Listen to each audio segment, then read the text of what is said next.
নমস্কার, সোজা সাপটা সুব্রতয় আপনাদের স্বাগত জানাই। দেখুন, আজকে 21শে জুলাই।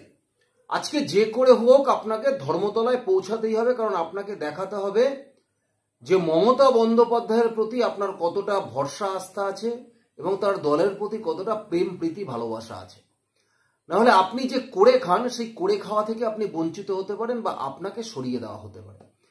তাই আপনাকে প্রমাণ করতে হবে যে আপনি তৃণমূল কংগ্রেসের একজন যোগ্য কর্মী। কারণ যারা টোটো চালায়, অটো চালায়, তাদেরকে ধমকি দিয়ে টোটো বসিয়ে দেবে, অটো বসিয়ে দেবে বলে নিয়ে যাবে। আর যারা লোকাল স্তরে তৃণমূল কংগ্রেসের কর্মীরা আছেন, যারা মূলত দলটা করেন করে খাওয়ার জন্য, তাদেরকেও যেতে হবে, কাউন্সিলরদের মুখ দেখাতে হবে, এমএলএ এমপিদের মুখ দেখাতে হবে, যাতে তারা বোঝে যে আপনি তৃণমূল কংগ্রেসের 21শে জুলাই ধর্মতলায় গেছেন। না হলে আপনার অবস্থা খারাপ হয়ে যেতে পারে। কিন্তু খুব অদ্ভুত, দেখুন, এই ভিডিওটা দেখার সময় আমি মোটামুটি একটা আন্দাজ করতেই পারছিলাম যে আজকে ধর্মতলার উদ্দেশ্যে যাওয়ার জন্য তৃণমূল কংগ্রেসের কর্মীরা ভিড় জমার ছিল ট্রেনের মধ্যে, এবং যার ফলে সাধারণ মানুষ যারা নিত্যযাত্রী তারা ট্রেনে উঠতে পারছিল না। কিন্তু আমি যে ছেলেটিকে দেখছিলাম বা যে ছেলেটিকে আপনারা ভিডিওতে দেখছেন, শার্ট প্যান্ট গোজা অবস্থায়, দেখতে ভদ্র সভ্যই লাগছিল, কিন্তু তার যে ব্যবহার বা তার যে আচরণ, তার যে কথাবার্তা তিনি বলছিল, কোথাও একটা আমার মনে হচ্ছিল যে যদি তিনি ধর্মতলায় পৌঁছাতে না পারে, তাহলে হয়তো ওনার সব থেকে বেশি ক্ষতি হয়ে যাবে। ধর্মতলায় গিয়ে ওনার মিথ্যে প্রতিশ্রুতির বক্তব্য শুনতে হবে, ধর্মতলায় গিয়ে ওনার একগুচ্ছ মিথ্যে ভাষণ শুনতেই হবে, না হলে ওনার বড় কিছু ক্ষতি হয়ে যাবে। কেন্দ্রীয় সরকারের ট্রেনে চেপে যাবে, বিনা টিকিটে যাবে, গিয়ে সেখানে কেন্দ্রীয় সরকারের নিন্দামন্দ ওনাকে শুনতেই হবে।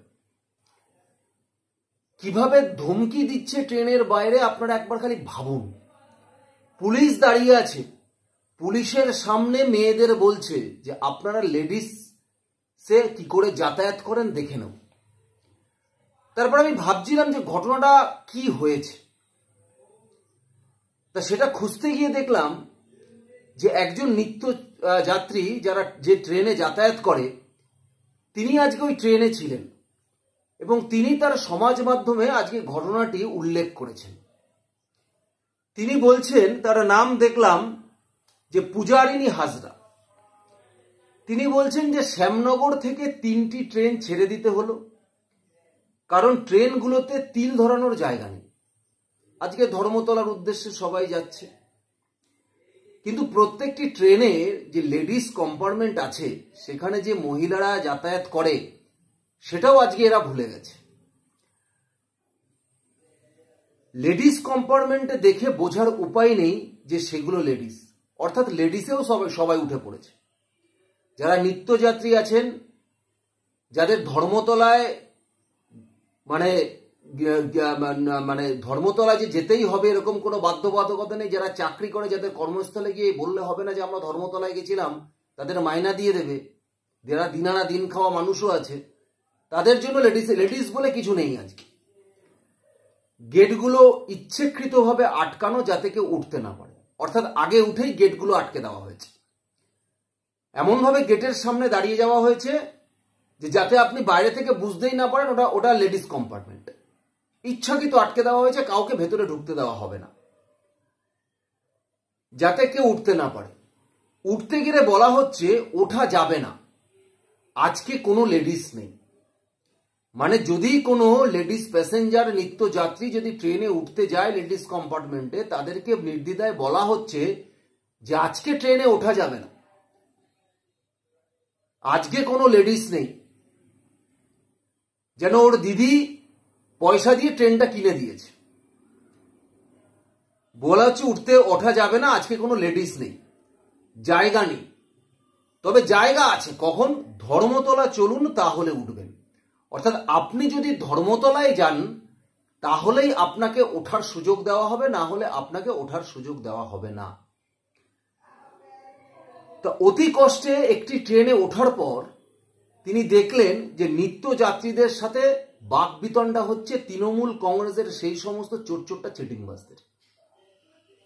যে লেডিস তারা দখল করে নিয়েছে, কেন নেবে, এই নিয়ে তাদের বাকবিতণ্ডা হচ্ছে। কারণ গেটের ধারে দাঁড়িয়ে পড়ছে, কোনো মহিলারা উঠতে পারছে না, নামতে পারছে না।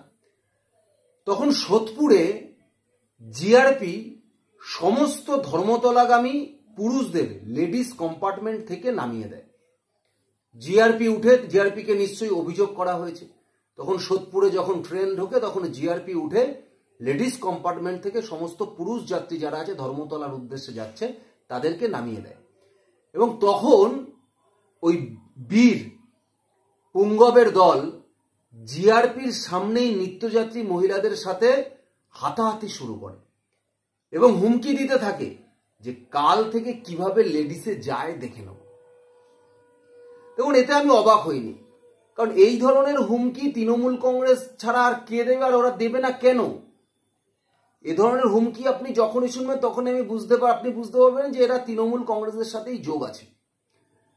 কিন্তু আমি অদ্ভুতভাবে আর একটা জিনিস লক্ষ্য করছিলাম ভিডিওতে, যে তৃণমূল কংগ্রেসের পক্ষ থেকে যতই আওয়াজ আসছিল না কেন, ট্রেনের ভেতরের মহিলারাও কিন্তু তাদের সাথে সমানভাবে জুঝে গেছে। বলছে ডিম ভাত কি বাড়িতে জোটে না? ডিম ভাত বাড়িতে খেতে পারে না? ট্রেনে দাঁড়িয়ে মহিলা রীতিমতো তাদের মুখের উপর জবাব দিয়ে দিচ্ছে। তাদের এই আচরণের জবাব মহিলারা ট্রেনের কম্পার্টমেন্ট থেকেই দিয়ে দিচ্ছে। তার মানে পশ্চিমবঙ্গে ধর্মতলায় 21শে জুলাইয়ের যে ডিম ভাতের পিকনিক হয়, সেটা পশ্চিমবাংলার মানুষ আস্তে আস্তে উপলব্ধি শুধু করেছে তা নয়, তা এখন তারা জবাব দিচ্ছে। এবং কাদের সামনে জবাব দিচ্ছে? যে তৃণমূল কংগ্রেসের কর্মী তাদেরকে হুমকি দিচ্ছে পরের দিন কিভাবে লেডিস কম্পার্টমেন্টে যাস দেখে নেব তাকে। এবং ওই ভাষা বলার পরে তারা যে ভাষায় বোঝে তাদেরকে সেই ভাষাতেই গালাগালি দিয়ে কিন্তু লেডিস কম্পার্টমেন্ট থেকে উত্তর দেওয়া হচ্ছে। তাহলে এবারে বুঝতে পারছেন তৃণমূল কংগ্রেস যে ভয় ভীতি মানুষের মধ্যে বানিয়ে রাখার চেষ্টা করছে, সেটা থেকে মানুষ কিন্তু বেরিয়ে আসছে। এটা তার একটা জলজ্যান্ত প্রমাণ। এটা একটা তার জলজ্যান্ত প্রমাণ যে মানুষ তৃণমূল কংগ্রেসের ভয় ভীতি উপেক্ষা করে বেরিয়ে আসছে। আর 21শে জুলাই প্রতি বছর এই শহীদ সমাবেশের নামে যেভাবে মৎস্যব হয়, যেভাবে পিকনিক হয়, যেভাবে মিথ্যে প্রতিশ্রুতি হয়, যেভাবে আবোল তাবোল বলা হয়, আজকে মানুষ শুধু বুঝতেই পেরেছে তা নয়, মানুষ চোখে চোখ রেখে কিন্তু সঠিক উত্তরটাও এদেরকে দিয়ে দিচ্ছে। ধন্যবাদ, নমস্কার।